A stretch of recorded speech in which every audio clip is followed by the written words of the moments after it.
Tinangay ng rumaragasang sapa ang ilang estudyanteng tumawid sa nasirang tulay sa Davao Oriental. Ang buong pangyayari nasa pulsa video sa Frontline Report ni Faith Del Mundo.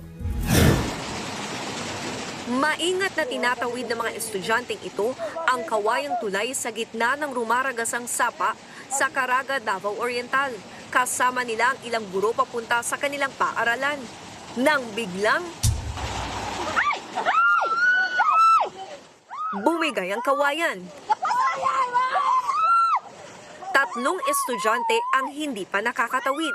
Ang isa tumama sa bato kaya hindi na siya tuluyang tinangay ng agos.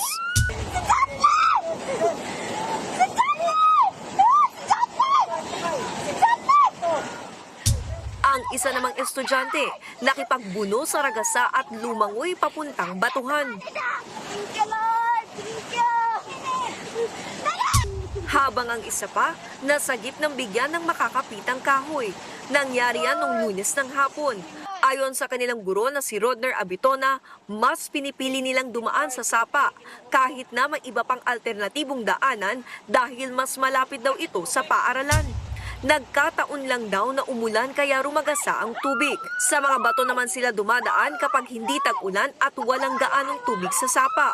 Panawagan ng principal sa DepEd at sa lokal na pamahalaan, tulungan sila at mapagawan sana ng maayos na tulay sa lugar para may ligtas na daanan ang higit 200 estudyante ng Butay Integrated School. Nagbabalita mula sa Frontline, Faith Del Mundo, News 5. Mga kapatid, may Los Baños po. Huwag magpahuli sa mga balita at impormasyong dapat ninyong malaman. Para sa mas malawak na balitaan at diskusyon, mag-follow at mag-subscribe sa social media pages ng News 5.